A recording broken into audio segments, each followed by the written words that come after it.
বাংলার রক জগতের মুকুটহীন সম্রাট আইয়ুব বাচ্চু, ভক্তদের ভালোবাসার এবি বা বস। ১৯৬২ সালের ১৬ আগস্ট চট্টগ্রামে জন্মেছিলেন এই ক্ষণজন্মা শিল্পী। কৈশোরে বাবার হাতে পাওয়া অ্যাকোস্টিক গিটারেই শুরু হয় তার পথ চলা। কথা বলতেন গিটারের তারগুলোর সাথে, গিটারকে দিয়েই বলাতেন নিজের কথা।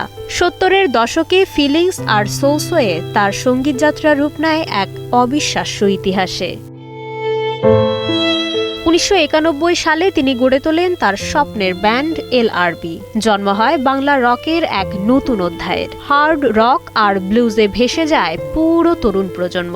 চলো বদলে যাই, হাসতে দেখো, ফেরারি মন কিংবা রূপালী গিটার, তার প্রতিটি গানই হয়ে উঠেছে কালজয়ী। সুরকার, গীতিকার আর অসাধারণ স্টেজ পারফরমেন্সে তিনি মাতাতেন কোটি ভক্তের হৃদয়।